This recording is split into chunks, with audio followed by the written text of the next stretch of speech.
میرا پیمبر عظیم تر ہے، میرا پیمبر عظیم تر ہے۔ مولاي صل وسلم دائما أبدا على حبيبك خير الخلق، هو الحبيب الذي ترجى شفاعته، هو الحبيب الذي ترجى شفاعته، لكل هون من الأهوال مقتحم، مولاي صل وسلم دائما أبدا على حبيبك خير الخلق كلهم۔ بسم اللہ الرحمن الرحیم۔ معزز محتشم نمازیان کرام، بزرگوں، دوستوں اور میری ملت کے عظیم نوجوانوں، آج جس عنوان کو آپ کے سامنے پیش کرنے کی سعادت حاصل کر رہا ہوں، اللہ تبارک و تعالی ہمیں اس گناہ سے بچنے کی توفیق عطا فرمائے۔ بدگمانی ایک بہت بڑا جرم ہے۔ بدگمانی یہ جہنم میں لے جانے والا کام ہے۔ بدگمانی ایک بہت بڑی بیماری ہے کہ جو تندرست انسان کو بیمار، لاغر اور کمزور کر دیتی ہے۔ چنانچہ رب کائنات نے قرآن کریم کے اندر ارشاد فرمایا، یا ایھا الذین آمنوا، اے وہ لوگوں کہ جو ایمان کی دولت سے سرفراز ہوئے۔ جب کوئی خاص حکم ہوتا ہے، قرآن پاک کا اسلوب ہے، کوئی خاص کوئی حکم ہوتا ہے تو یہ پیارا جملہ یا ایھا الذین آمنوا رب کائنات قرآن پاک میں ارشاد فرماتا ہے، خاص طور پر اپنے پیاروں کے لیے، جس سے رب کو پیار ہے، جہنم سے بچانا ہو، جنت کی خوشخبری دینی ہو، تو وہ پھر اعلان ہوتا ہے، یا ایھا الذین آمنوا، اے وہ لوگوں جنہیں میں نے ایمان کے زیور سے آراستہ کیا ہے۔ اور یہ آپ اور میں اس سے مخاطب ہیں، مراد ہے۔ فرمایا ایھا الذین آمنوا اجتنبوا کثیرا من الظن، اے ایمان والو بہت زیادہ گمانوں سے بچا کرو۔ ایسے گمان پیدا کر لینا کہ یہ ایسا ہوگا، یہ ایسا ہوگا، اس نے یہ کیا ہوگا، یعنی اپنی طرف سے پیدا کر لینا، اپنی طرف سے گڑھ لینا، یہ بندے نے ایسا کیا ہوگا، یہ لازمی ایسا ہوگا۔ مثال کے طور پر ہمیں اگر کسی نے ٹائم دیا کہ ہم نے 9 بجے جو ہے وہ میو ہسپتال میں ملنا ہے، میں وہاں پہنچ گیا اور جس نے آنا تھا 10-15 منٹ 20 منٹ لیٹ ہو گیا، تو یہ گمان پیدا کر دینا وہ ہے ہی انج، وہ آندھا ہی انج ہے، وہ دی عادت ہے، اس نے کرنا ہی ایسے ہوتا ہے۔ یعنی یہ بدگمانیاں ہیں۔ اگر اس کو ہم اس اینگل سے دیکھیں، یار پتہ نہیں ٹریفک بہت زیادہ ہے، ممکن ہے ٹریفک میں پھنسا ہو، ممکن ہے کہ اس کا جو ہے وہ سواری موٹر سائیکل یا سائیکل پنچر ہو گئی ہو، ممکن ہے خدا نہ خواستہ اسے کوئی تکلیف پہنچ گئی ہو۔ تو یہ دونوں اینگل ہیں۔ ہم اکثر ہمارے ہاں یہ ہوتا ہے، اور اس بیماری سے ہر بندہ جو ہے اللہ معاف فرمائے وہ مبتلا ہے کہ یہ اس نے ایسا کیا ہوگا، اس نے یہ کیا ہوگا، یہ کرتا ہی ایسا ہے، اسے بدگمانی کہتے ہیں۔ اور قرآن نے واضح طور پر فرمایا اے مومنو بدگمانیوں سے بچو، ان بعد الظن اثم، کیونکہ بعض بدگمانیاں ایسی ہوتی ہیں، بعض گمان ایسے ہوتے ہیں جو گناہ ہوتے ہیں اور اللہ کو یہ پسند نہیں ہے۔ اللہ رب العزت جل جلالہ کے پیارے محبوب صلی اللہ علیہ وآلہ وسلم آپ فرماتے ہیں کہ بدگمانی سے بچو، کیونکہ بدگمانی سب سے جھوٹی بات ہوتی ہے۔ سب سے جھوٹی بات یہ ہے کہ کسی کے بارے میں ایسے گمان پیدا کر دینا۔ ہمارے ہاں عجیب ایک بیماری ہے کہ ہم شکلیں دیکھ کر نا گمان پیدا کر لیتے ہیں۔ یہ آپ مانیں گے اس چیز کو، اے بندے دی ایہو جی شکل ہے تے اے انج دا ہونا ہے، وہ یہ شکل ہی انج ہے یار، وہ تے شکلوں ہی چور لگتا ہے، یہ تو شکلوں ہی جھوٹا لگتا ہے۔ یہ بہت ہی بڑا، ایک تو گمان غلط، اور دوسرا اس شکل پر اعتراض جس سے رب نے بنایا ہے۔ یار میں پچھلے دنوں میں نے گزارش کیا تھا کہ ہمارے ہاں کوئی درزی ہے، کوئی کڑھائی والا ہے، کوئی ڈیزائنر ہے، کوئی یہ ٹائلیں لگاتا ہے، کوئی کیا شعبہ ہے، کسی کا کیا شعبہ ہے۔ میں ایک چھوٹی سی مثال دیتا ہوں۔ ایک درزی ہے، اس نے کپڑے سیے بڑے خوبصورت کر کے، اس نے اپنا تن من دھن سب کچھ لگا دیا، اس نے سب کچھ پوری طاقت لگا دی، یار یہ کپڑے خوبصورت بننے چاہیے، یہ ہم نے امام صاحب کو دینے ہیں، کپڑے بڑے خوبصورت بنانے ہیں۔ اس نے دن رات لگا کر اچھا دھاگا لیا، اچھا بکرم لیا، اس نے اچھا جناب وہ سارا میٹیریل ڈال کے اسے بڑا خوبصورت کر کے بنایا، اور بنا کر جب دیا تو کوئی دیکھنے والا کہے او یار ایتے کسے کم دینی ہے۔ آپ بتائیں کہ اس درزی پر کیا گزرے گی؟ اس درزی پر کیا گزرے گی؟ یارو یہ درزی ہے، یہ ڈیزائنر ہے، یہ کڑھائی والا ہے، یہ ترخان یا مستری ہے، اس کی بنائی ہوئی چیز پر ہم کوئی اعتراض کریں یا اس پر کوئی جو ہے وہ ہم کوئی ایلیگیشن لگا دیں یا اسے برا کہہ دیں، وہ درزی ناراض ہو جاتا ہے۔ تو ذرا دھیمی انداز سے عرض کرتا ہوں میرے بھائی، یہ شکلیں میرے رب نے بنائی ہیں، یہ شکلیں والذی یصورکم فی الارحام کیف یشاء، یہ وہ رب ہے جو ماں کے پیٹ میں انسان کی شکل کو بناتا ہے۔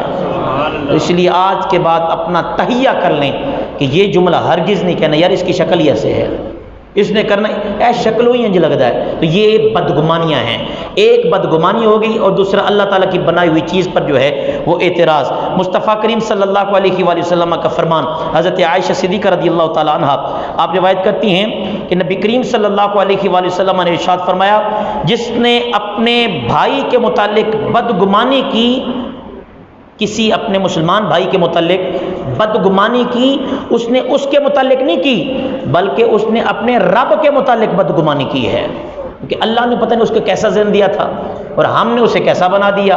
ہم اپنی سوچ کے مطابق سوچتے رہے، اس نے پتہ نہیں کیا سوچا ہوا تھا، اس کا کیا نظریہ تھا۔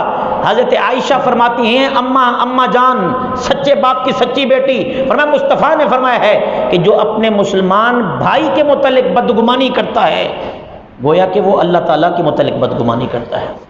آج کا یہ عنوان بڑا سخت ہے نا، کاش کہ ہم سمجھ جائیں، کاش کہ ہم انسان بن جائیں، کاش کہ ہم محمدی بن جائیں۔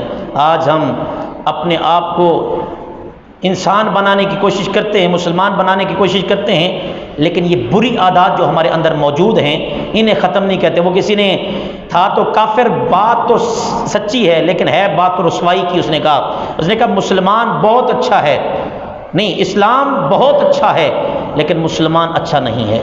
اس کی وجہ کیا ہے؟ ہم مسلمان ہیں نا، یہ سارے بیٹھے ہوئے یار، لیکن ہمارے ہاں اندر یہ ہوتا ہے، یہ سارا پیچھے نماز پڑھتے ہیں امام صاحب کے پیچھے، باہر جا کے بدگمانیاں، ادھر ایک دوسرے کے ساتھ گپ شپ کر رہے ہوتے ہیں، جناب آپ ماشاءاللہ بڑے اچھے انسان ہیں، باہر جا کے گپتیں کرنا شروع کر دیتے ہیں، اسی کو بدگمانی کہتے ہیں۔ حضرت عبداللہ ابن عباس رضی اللہ تعالیٰ عنہ فرماتے ہیں اللہ اکبر کبیرہ، مرنا ہر کسی نے یار، یاد رکھو یہ 4 دن کی زندگی ہے، پتہ ہے نا آج سے 1 مہینہ پہلے رمضان آ رہا ہے، رمضان آ رہا ہے، ماہ رمضان آ رہا ہے، روزے رکھیں گے، آج 25 روزے بھی گزر گئے ہیں، پتہ بھی نہیں چلا، اور ایسی ہی ہے زندگی چلی جائے گی، انسان کہتا ہے میں نے یہ کرنا ہے، میں نے وہ کرنا ہے، لیکن زندگی کا پتہ نہیں چلتا، زندگی یوں 1 سیکنڈ بھی نہیں لگتا اور موت جو ہے وہ چھین کر چلی جاتی ہے۔ حضرت عبداللہ ابن عباس کہتے ہیں سرکار نے ارشاد فرمایا کہ جو شخص اپنے مسلمان بھائی کے عیب چھپاتا ہے، ایک تو ہوتا ہے عیب ہے ہی نا، ہے عیب، اسے چھپاتا ہے،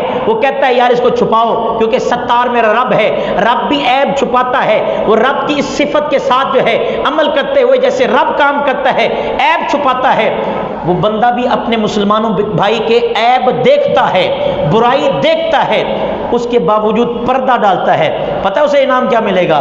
اسے مصطفیٰ فرماتے انعام یہ ملے گا جب وہ قیامت والے دن رب کی بارگاہ میں حاضر ہوگا، اللہ اس کے عیبوں پر پردہ ڈال دے گا۔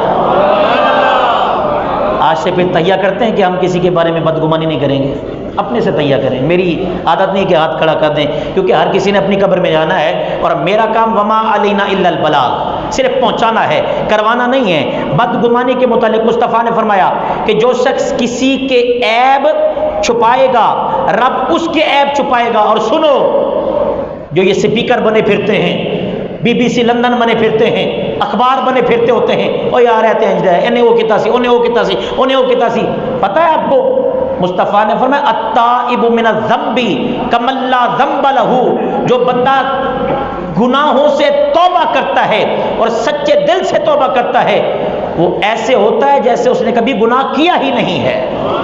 ہم نے تو اس کی وہ پرانی بات، سال پرانی، مہینہ پرانی بات لوگوں کو بتا دی۔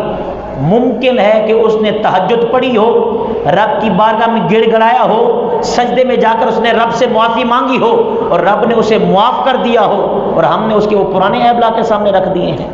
یہ ہے بدگمانی۔ ایک بزرگ گزرے ہیں حضرت مکحول دمشق کے رہنے والے، آپ فرماتے ہیں کہ اگر کوئی شخص رو رہا ہے نا، دعا مانگ رہا ہے، رو رہا ہے، اب تو ویسے یہ بھی عذاب ہے، ہم رو رہے ہو نا، کہتے ہیں مولوی صاحب ڈرامے کر رہے ہیں۔ حالانکہ ریاکاری سخت گناہ ہے، لیکن جو ریاکاری کر رہا ہے نا اس کے متعلق ہم نہیں کہہ سکتے کہ ریاکاری کر رہا ہے۔ فرمایا حضرت دمشقی کہتے ہیں کہ ایک شخص رو رہا تھا تو میرے دل میں ایسے گمان آیا، میں نے کہا یار ڈرامے بازی کر رہا ہے۔ کہتے ہیں کہ 1 سال تک اللہ تعالیٰ نے میرے آنسو خشک کر دیے تھے، رونا ہی نصیب نہیں ہوا، کیونکہ رونا بہت بڑی عبادت ہے، رونا بہت بڑی نعمت ہے، رب کی بارگاہ میں آنسو بہانا بہت بڑا انعام ہے۔ حضرت مکحول دمشقی کہتے ہیں کہ میں نے ایسے گمان کیا تھا اور گمان غلط تھا، اور اللہ تبارک و تعالیٰ نے رونے کی میری وہ نعمت جو ہے وہ مجھ سے چھین لی تھی، میں نے توبہ کی، پھر اللہ تعالیٰ نے مجھے رونے کی نعمت عطا فرما دی تھی۔ اس لیے کسی کے بارے میں بدگمانی نہ کریں۔ ایک بادشاہ تھا، آخری بات ہے، اللہ اکبر کبیر، بادشاہ تھا، وہ جب فیصلہ کرتا تھا نا تو گواہی اس کی لیتا تھا جس نے اس واقعے کو دیکھا ہو یا سنا ہو، اس کی گواہی قبول کرتا تھا، اس کے علاوہ کہتا تھا گواہی ہے ہی نہیں۔ ایک وزیر اس کا بڑا معروف تھا، اسے بزرگوں نے لکھا اپنی پرانی کتابوں کے اندر، حوالہ میرے ذہن میں نہیں ہے لیکن پڑھا ہے۔ اس کا وزیر اس بادشاہ کے پاس گیا، اس کہنے لگا بادشاہ سلامت، ایک گزارش ہے جی، گزارش یہ ہے کہ آپ جب فیصلہ کرتے ہیں نا تو گواہی اس کی لیتے ہیں جس نے اس واقعے کو سنا ہو یا اس واقعے کو دیکھا ہو۔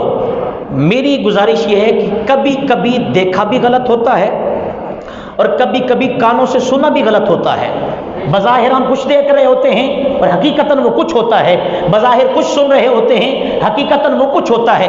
بادشاہ کہتا ہے یا تم عجیب بندے ہو، وہ سامنے دیکھ رہا ہے، وہ سن رہا ہے، اب اس کی گواہی میں کیا شک ہے؟ اس نے کہا بادشاہ سلامت میری بات رکھ لیں، کبھی کام آ جائے گی۔ بزرگوں نے لکھا ہے کہ بادشاہ کو جناب، بادشاہ ہوتا ہے نا، بادشاہ ذہن ہوتا ہے، ایک دن بادشاہ سلامت اپنے دربار میں بیٹھے بیٹھے فیصلہ کیا جی آج شکار پر چلنا ہے۔ سارے وزراء سارے جو ہے خادمین وہ لیے اور شکار پر چلے گئے۔ بیوی کو نہیں بتایا کہ ہم شکار پر جا رہے ہیں۔ اب بیوی کو یہ پتہ ہے کہ بادشاہ سلامت ادھر ہیں، بادشاہ سلامت نے بیوی کو بتایا نہیں ہے۔ ایک خاکروب تھا جو خاکروب صفائیاں کرتے ہیں، روزانہ اس کا کام تھا کہ بادشاہ کا تخت اس نے سجانا، اس کے اندر پھول ڈالنے، خوشبو، یہ وہ سارا اہتمام کرنا۔ عرصہ دراز سے وہ جناب اس تخت کی وہ دیکھ بھال کرتا، پھول بچھاتا، خوشبوئیں لگاتا۔ اس کو پتہ چل گیا کہ آج بادشاہ سلامت گئے ہوئے ہیں اور آج میں اس تخت پر سوؤں گا، کیونکہ بادشاہ تو ہے نہیں۔ لو جناب بادشاہ سلامت چلے گئے، وزیر چلے گئے، سارے چلے گئے، محل خالی ہے، گھر میں چند ایک جو ہے وہ نوکر چاکر ہیں اور گھر کے اندر وہ ملکہ عالیہ ہیں۔ ملکہ عالیہ کو پتہ نہیں ہے کہ بادشاہ سلامت ادھر ہیں یا گئے ہوئے ہیں، ان کو یہ پتہ کہ وہ ادھر ہی ہیں۔ اب یہاں پر خاکروب صاحب نے جناب وہ پلنگ سجایا، وہ تخت سجایا، پھول بچھائے، بادشاہ والا لباس پہنا اور سو گیا، خواہش تھی۔ ملکہ کو جو کہ پتہ ہی نہیں تھا کہ وہ بادشاہ ادھر ہے یا نہیں، وہ بھی آ کے سو کے ساتھ ہی، کہاں بادشاہ اور کہاں یہ خاکروب چوڑا جس کی حیثیت یہ ہے کہ وہ صفائی کرتا ہے، اب یہ جناب سوئے ہوئے ہیں۔ اچانک راستے میں بادشاہ سلامت کی طبیعت خراب ہو گئی، انہیں جی نہیں واپس چلنا ہے، آج شکار نہیں کرنا۔ بادشاہ پہ اسی لیے تو بادشاہ کہا جاتا ہے کہ بیٹھے بیٹھے فیصلے ہی بدل دیتے ہیں۔ تو جناب بادشاہ نے ساری سواریاں وزیر وزراء واپس آئے، رات کے آخری پہر جب پہنچے نا، اندھیرا تھا، جب آئے تو چراغ ورگا جلایا تو دیکھا کہ خاکروب اور اس کی بیوی دونوں سوئے ہوئے ہیں۔ فوراً غصہ آیا، جلال آیا، تلوار اٹھائی مارنے کے لیے۔ ابھی مارنے ہی لگا تھا کہ ذہن میں آئے کہ اس بادشاہ اس وزیر نے کہا تھا کہ کبھی کبھی دیکھا بھی غلط ہوتا ہے اور سنا بھی غلط ہوتا ہے، چلیں آج آزما کر دیکھ لیں کیا اس میں کیا نکلتا ہے۔ میں دیکھ رہا ہوں کہ میری بیوی ہے خاکروب کے ساتھ سوئی ہوئی ہے، وہ چوڑا ہے، اور میرے پلنگ پر میرے تخت پر دونوں سوئے ہوئے ہیں۔ اس نے اس وزیر کو بلایا، وزیر کو کہا بتاؤ اب یہ میری بیوی چوڑے کے ساتھ سوئی ہوئی ہے، میں اس کے ساتھ کیا کروں؟ اب کیا میں اس میں فیصلہ کروں؟ تم کہتے ہو دیکھا وہی غلط ہوتا ہے، سنا بھی غلط ہوتا ہے، اس میں کیا کر سکتا ہوں؟ وزیر بڑا سیانہ، اس نے کہا بادشاہ سلامت اس پردے کے پیچھے آپ تشریف لائیں۔ پردے کے پیچھے چھپا دیا، چھوٹا سا سوراخ دیکھ رہا ہے بادشاہ سلامت۔ وزیر بڑا سیانہ، اس نے سوئی لی اور سوئی لے کے جو ہے وہ ملکہ عالیہ کو چھوٹی سی ماری اور خود چھپ گیا۔ جب ملکہ اٹھی نا، بیویوں کی عادت ہوتی ہے عورتوں کی، اٹھتے ساتھ ہی جناب رولا ڈال دینا، شور مچا دینا، اس نے اٹھتے ساتھ جناب رولا مچایا اور اس نے یہ سمجھا کہ بادشاہ سویا ہوا، اس کو زور سے پکڑا، اس نے کہا بادشاہ سلامت مجھے کچھ ہو گیا ہے۔ جب دیکھا تو وہ خاکروب ہے، اس نے جناب جوتی اٹھائی، دے مار 150 بڑا کوٹا اس کو مارا۔ مارنے کے بعد اسے پوچھا کہ تیری حیثیت، تیرا مقام کیا ہے، تو میرے ساتھ سویا ہوا ہے؟ اس نے کہا ملکہ عالیہ بات یہ ہے کہ آج مجھے پتا تھا کہ بادشاہ سلامت گئے ہوئے ہیں اور میرے ذہن میں تھا کہ آپ بھی ساتھ گئی ہوئی ہیں، مجھے پتہ نہیں تھا، واللہ با خدا نیت صاف تھی۔ فوراً دونوں آئے، اگر دیکھیں وہ بدگمانی کرتا جیسے پہلے بادشاہ نے دیکھا کہ اس کی بیوی کے ساتھ اس کا جو ہے چوڑا وہ خاکروب سویا ہوا ہے، تو دونوں جانیں جا رہی تھی نا، دونوں جانیں ضائع ہو جاتی۔ اس نے بدگمانی نہیں کی، اس نے اس وقت اس وزیر کی وصیت پر عمل کیا، تو اللہ تعالیٰ نے دونوں جانوں کو بخش دیا۔ اور یہی مثال میں دے کر آپ سے بھی عرض کرتا ہوں، کئی معاملات ایسے ہوتے ہیں جو سامنے ہم دیکھ رہے ہوتے کچھ ہیں لیکن حقیقتاً کچھ ہوتے ہیں، سامنے دیکھنے میں کچھ نظر آتے ہیں، حقیقتاً کچھ ہوتے ہیں۔ اللہ تبارک و تعالیٰ بدگمانی سے بچنے کی توفیق عطا فرمائے۔ آپ اس پر صرف تہیہ کر لینا کہ ہم بدگمانی نہیں کریں گے، میں کہتا ہوں کئی عورتیں طلاقوں سے بچ جائیں، کئی گھر برباد ہونے سے بچ جائیں، کئی مظلوم بندے مسلمان نوکریوں سے بچ جائیں۔ آج ہم بدگمانی کر کے اپنے ملازم کو نکال دیتے ہیں، بدگمانی کر کے بیویوں کو طلاق دے دیتے ہیں، بدگمانی کر کے بیویاں اپنے شوہروں سے کھلا لے لیتی ہیں اور گھر کے گھر برباد ہو جاتے ہیں۔ اللہ تبارک و تعالیٰ نے فرمایا اے مومنو ان بعد الظن اثم، یاد رکھنا بعد ایسے گمان بھی ہوتے ہیں جو گناہ ہوتے ہیں۔ اللہ تبارک و تعالیٰ میری اس معروضات کو اپنی بارگاہ میں قبول فرمائے۔